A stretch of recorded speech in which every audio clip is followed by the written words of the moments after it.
Howdy, lieutenants and economists. The most volatile, evil, disgusting things on the planet, humans. If you have a video request, you can always go to assholeconsulting.com. Yeah, I am gonna charge you, kids. And that is the importance of not fucking up. You are such an asshole!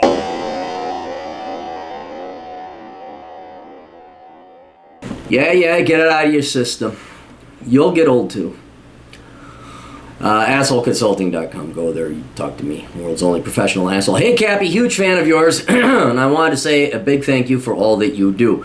Not only do I find you entertaining as hell, but also pull out lots of helpful information no matter what the subject matter of your videos are. I also read Bachelor Pad Economics recently and loved it. I have passed it along to all my male friends as essential reading. Yes. You guys, at any point... I have 18,000 subscribers. If at any point in time there were like 18,000 new purchases of my book, that would be great. I even got the fucking glasses for, what's his name, from Office Space. That'd be great. Where's my coffee mug? Anyway. I would like your opinion on what to do in my current financial situation. If you could make a video or email response, whichever is easiest, that would be great. Ha ha ha ha ha! Lombard. What was his name? Ah, fuck. A great movie. Look it up. Office Space. That would be great. I'm a 32-year-old male, no kids, living in Canada, and have been working in the technology consulting industry for almost the last decade. Over the last 5 years or so, I have become a fairly disciplined saver, and have accumulated about $150,000 in savings, all cash. And it's all cash. I read through it before here. I also have about 15K in RSPs, that's the Canadian 401k, most of which is invested in the stock market. My income over the last few years has been around $160,000, and this year should be getting to over $200,000. I have no debt, own my car, and rent a one-bedroom condo in a major city. Although I do buy some nice things here and there, go on a few vacations a year, I do try to keep to a minimalistic lifestyle. In my condo, I have a TV, couch, bed, and a couple nice suits for work. That's about it. See, and this is the thing. The minimalist, and it's true. This guy knows he's more advanced, not because of the money, but because he knows what's truly valuable in life. And this will happen to you guys. Like if all of a sudden you're like, I don't need all this shit, and then you get the money, and it's like, oh, now what do I do? Because would you not like to be in this guy's position? What do you do with $150,000? My question is, what, if anything, would you recommend I do with $150K cash? My goal is obviously to get it to start working for me instead of just sitting there, but I don't see many options that seem to outshine simply saving. Here are a few examples. Everyone says to buy a condo, but to me it doesn't make much financial sense. You could basically get a 2-bedroom shoebox for $800,000 and in an already overpriced market. Also, after factoring interest on a mortgage, realtor fees, strata, property tax, and general maintenance repair costs, plus the monthly payments, would almost double my expenses of what I pay to rent and take away 50% of what I save each month. Yeah, you don't want to do that. Even if the condo appreciated a decent amount over time, which it likely won't, I feel I would be further ahead in 10 years by simply keeping my money in the bank and saving, as my expenses would be substantially lower renting than owning. Likely so. Yeah, I mean, we can't predict anything, but yeah, if past has been indicative of the future, it just, yeah, the maintenance of the property taxes, man, things that have nothing to do with your operating that property fucking kill you. Another option I think may be a decent idea is getting a detached home just outside of downtown with a basement suite I could rent to a tenant. From there, maybe get a buddy to move in with me in the upstairs portion, and between him and the tenant, I would try to get 50% or so of my mortgage covered, which would actually be cheaper than what I pay right now to rent. However, you do live downtown. Here's the thing. Let's interject right here and make a point that's important to you. At your hourly rate, you got to stop thinking about money. You have to start thinking about time. Because if you're only making $30,000, $40,000, yeah, it might be worth you to move outside of downtown and get a house there. But because you are so highly compensated, your time is very valuable, and you would actually be losing money. I'd have to do a mathematical calculation. But let's say there is a high chance you would be losing money through the opportunity cost that you now have to commute. Even if that house is just right outside of downtown, even if it's a 20-30 minute commute, that's still an hour a day. Not to mention now you got at least 2 hours of dicking around with groceries and running errands and all that other shit. So there is, as much as I dislike living downtown, as much as your average North American downtown is a liberal leftist parasitic shithole, there are economies to scale and efficiencies at the higher income where it just pays you to stay downtown. You don't have a commute. You walk to work. That grocery store that you go down to and you walk to, yeah, you may pay an extra 50% for those high-end groceries because it's downtown. But you saved yourself 30 minutes to an hour round trip of being on the road, and that amortized over the course of a year will totally quintuple, tenfold your budget that you possibly save spending on groceries going to the local cheap place. So especially, finances do change, or personal finances do change once you get into these higher income brackets. So you ought to be aiming more for efficiency. So it's weird, it almost flips on its head. It pays you to be downtown. It pays you for your time to maybe pay a little bit extra for what amenities and conveniences there may be, because your conveniences aren't convenient. Conveniences in your world is a money-saving, time-saving thing, which pays you because you're so highly compensated per hour. This is why, again, it makes sense if you make even this amount of money, it makes sense to have someone come in and clean your house. It makes sense to even small microscope, like changing oil.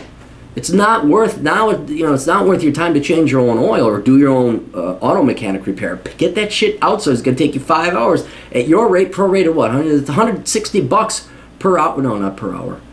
Divided by 2. $80 an hour. Yeah, so just get it done. Anyway, so that's one thing to consider about downtown. With the intention of turning into a rental property down the road or continuing to live in it, at least I would own a piece of land with the likelihood that the value will increase. Anyway, when you get the chance, let me know if you have questions, blah, blah, blah. Thanks, Jay. All right, well, thank you, Jay. Now, we had other exchanges that kind of narrow down Jay's personal goals, but it really didn't change much, so I'll just go there. I've come up with 7 options. There's 6 options and 1 epiphany that'll help put things in context. Number 1, go have fun, okay? You're young, you've busted your ass off, you worked hard. You don't do 10 years in IT, starting at 22, now you're 32. You are the one that should go out and have fun now. I know you take a couple vacations and all that, but you should go. I mean, if there's something you wanted to do, go do it, man. Because you're single, you're by yourself. If you want to spend a week or 2 in Thailand, you want to go check out Tokyo, whatever it is you do, you go have fun, okay? I would advise against fancy cars. Maybe if you want that motorcycle, get that motorcycle. You did it. You earned it. This is what America or Western civilization has been about, okay? You get to go play now. And I know it might be a different mindset because you work, and you're a minimalist, but that is the payoff of not having children, not getting married, saving your money. Not that you piss it away. I mean, you still save your money. I'm not saying you go blow $150,000 on hookers and blow and transport. But the other thing is the amount of money you're making and your minimalist expenses, you're going to have more money than you know what to do with in your life. So what you're going to have to do is have some fun with it. Do blow it on some hookers and blow. But don't just let it sit there and invest, okay? You're going to have some fun. So I would even create a fun budget, which is rare. But you earned it. You earned it. So go ahead and do that. The other thing, okay, so you're going to have that. Your fun budget, okay, is one thing. That still is not going to solve your key problem as to where do you park this cash that is not earning any kind of income. And here, the problems that I'm sure you've studied from a financial perspective, you're well aware of. And that is, there's so much central bank money that's flooded, not just ours, but the Canadians, Europeans, and global markets, that most security stocks, bonds, mutual funds, all that other stuff is completely overvalued. And there is always the chance, hey, it will go up. You could be like the typical American fucktard and think like, oh yeah, stock market goes up. I invested my 401k, my IRA. And there's no attention paid to what kind of income or profits or dividends or interest the underlying assets generate. And that's the whole idea of an investment, is I give you $10,000, you would generate each year $1,000, I get a 10% rate of return. Well, no one gives a shit anymore. Now it says, oh, we just invest because my HR, dits over there told us to. And this is how bubbles start to form. If you look at PE ratios, price to rent ratios, any kind of measure that gauges the price you got to pay for these assets versus the income these assets generate, they're bubbly. They're very high. I mean, on average, it depends on what market you want to look, you're paying damn well near 80 to 100 twice what you would historically paid. So what you want to look at, you're already going into an overinflated market. So what I would do for you, what I would recommend for you is you don't give a shit about price. I mean, you do care about price. What you care about is income. What kind of rate of return, which factors in price? What is the rate of return? What is the dividend yield? What is your rental yield going to get as a percentage of your price and expenses and costs and operations? So this is just going to take some research on your end, but what you could do is you could find things that have a high yield, a high rate of return, higher than what's being offered now. Right now, the dividend yield on the average U.S. stock, the S&P 500, is about 2%. That's fucking nothing.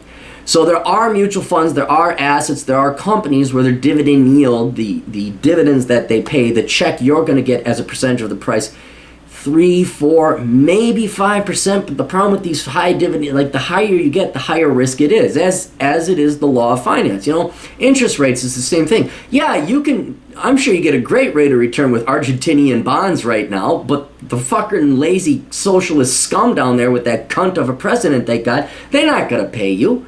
I mean, they're going to default. So the higher rate of return, you know, you may say, oh, look, a dividend yield of 10%. Well, that company's probably very high risk.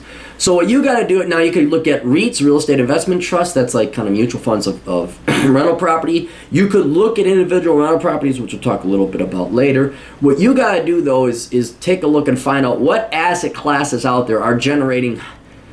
You're lucky if you find 4, man. You're lucky in this market if you find 4.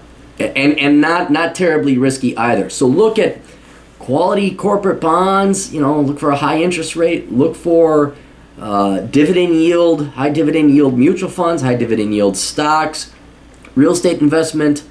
With this kind of money, you may be, you're going to go into slime world, you may be able to approach a higher end investment bank, and they may say, hey, yeah, we can get you in on a ground floor on one of these companies, but that's risky. You're dealing with scum. But, you know, if you're willing to lose the money, that might be something to consider. So that's another traditional, like, where do I park my money? Well, okay, maybe you'll keep up with inflation. And maybe that's just as good as any, is to just keep up with inflation. So maybe if you're looking for, well, again, relatively low risk, yeah, look at the underlying assets. And you can maybe look at municipal U.S. bonds where there is no income tax. Although you'd have to look at what Canada does. But you're going to have to do more research to find an asset class that generates at least a rate of return safely that beats inflation, so you don't lose purchasing power. What is it? Number 3. Do you have your gold and silver? Do you? Have you? Did you buy it? Have you bought it? Please go buy it. If you haven't bought it, you know, go to my buddies over at milesfranklin.com. Tell them I sent you. But that is not going to solve your long-term problem. This is just something like, if you don't have a position in gold and silver or precious metals, go and take one. How much? How much? They are, Clary, how much? I say, it all depends on you. But my recommended amount is 200 pieces of silver. That's for your average person. You're not your average person. You may want a little bit more. You don't want to go ape shit with it, because gold and silver goes up and down. It could come crashing down again. That happened. That happened back in the 80s, once Reagan came into office and the economy started having value again. But you know, just that's one thing to knock out. Along the same lines would be like additional insurance, like disability insurance, like an insurance policy, where you pay one payment and you're done. And you know, but again, that's just a one and done sort of deal. It's not going to solve your long-term problem. Another thing that you may want to consider, instead of investment banks, you're Canadian. Oh, Canada. You got the Cayman Islands. So you can go to the Cayman Islands and talk to some Cayman bankers, and they might have a lot of other investment ideas. Are they kind of scummy and shady like American investment bankers on Wall Street? But I trust them more than I would Wall Street. I would set up an account over there. You could actually avail yourself of this offshore account. You should look into offshore asset protection trust. That's another thing that you go to the Canadian bank. So not only would you have a place to park your money, but you would also probably want to talk to them about wealth preservation and asset protection. So if the shit hits the fan here and the Canadian government gets all greedy and you fucking morons vote in Justin Trudeau and he says, hey, you earned your money unlike me, which was handed to me up my ass by my dad. I'm going to take your money because I'm Justin Trudeau. Hide it from that fucker, okay? Legally, of course. That's why you pay them a fee. So that'd be something to consider as well. And you may even just want to consult them and talk to them and get like kind of a lifetime plan, because you're dealing with significant sums now that putting in an infrastructure now, you may have the accounts, you may have a trust, but there may be nothing in there, but over the course of time you will fund it. So that's another thing to do. 6, set up a capital fund to fund your business ideas down the road. You don't even have you may have some ideas right now, but you don't know what the budget is or anything like that, but just park it into a fund that's been allocated for your business. Of course, again, it doesn't really solve the problem of, well, that cash just sits there on the roads against inflation, but at least you have it earmarked and it ain't, you don't invest it in, say, what's presumably a safe corporate investment, and it was Enron and they were fucking cooking the books. Oh, hang on, spread your ass cheek while I fuck you up the ass. So, have some cash parked for a business idea of yours. Hopefully it's not a huge capital investment idea that requires a lot of your money. Hopefully your entrepreneurship idea requires your laptop and your brain, and you don't need to blow your life savings on it. But just have a little bit there for, I don't know, marketing or something. It's just a rainy day fund. And then finally, it could be that you're just gonna have to sit and realize, with your income earning potential, if it lasts forever, like if you're willing to keep up with the IT skills, and you look like you're on an upswing, like a huge upswing. You're at 160K now you're at 200,000. Dude, you must be in some really great niche market, and you must be in demand. You must be good at your shit, and it looks like you're gonna have a job for life. It could be you're so advanced on the curve, and you are a minimalist. You won. There's nothing left to do. There's really nothing that you want to invest in. It's more asset protection and wealth preservation. So you hedge against hyperinflation. You just keep making more and more money, and you go have fun. I don't think you're gonna have to worry about you outliving your money here. And it's a different mindset up at that stratospheric level that you're at. But you've won. There's nothing left to do. Now you go have fun. Again, don't piss it away. Don't be stupid. And yes, of course, you should invest your money. You should have a well-diversified portfolio.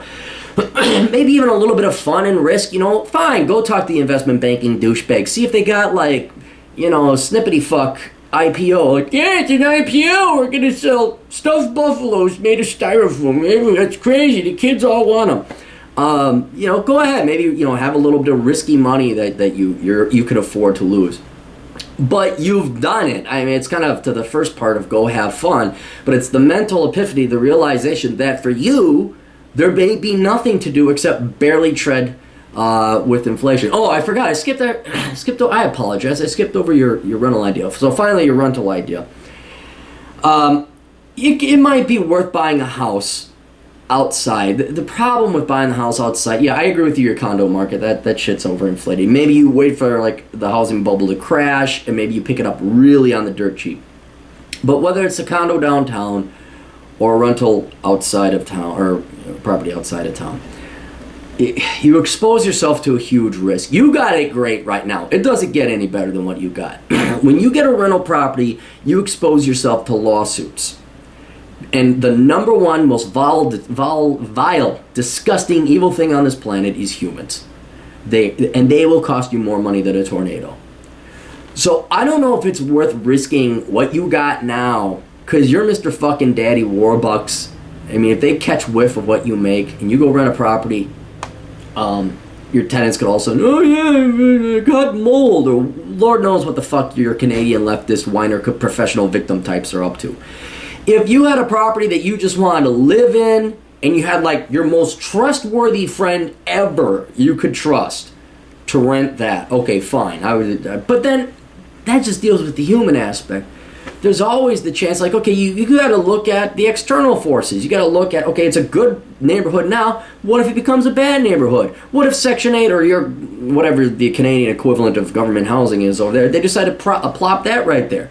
What if the city becomes gentrified and all the urban kids start moving out there and they vote Democrat or Labor, and they jack up the property taxes and your property value goes down to zero because it's rental properties, or rental income is worthless. It's almost an unnecessary liability for you. It's almost, you got to look at and say, boy, And then, then you got to dick around with, okay, there's maintenance issues and all this other stuff that you got to repair.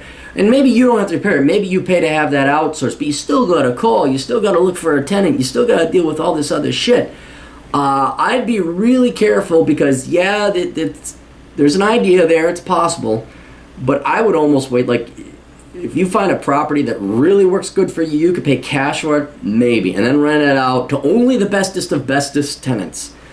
And that's one thing you have with property over, say, stocks or other more liquid securities, is you can be incredibly choosy with your property. So it could happen. I'm just pointing out the risks of property, but the stock market could crash, and there could be this great condo right next to work, and everything could be, and yes, that opportunity may come up where it actually pays to buy a house.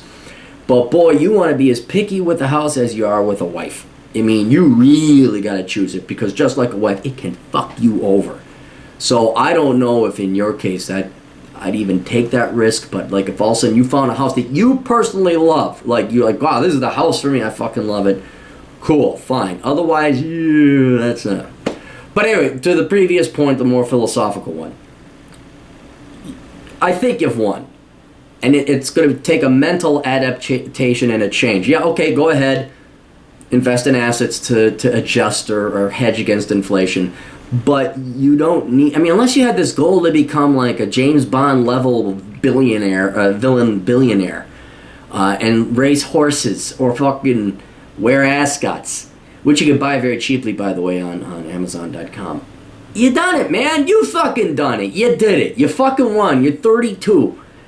It's hard to know you won. There is no finish line in life where it's like, dude, you won. You won it. There's not like cheers and someone filming you and a photo finish or anything like that.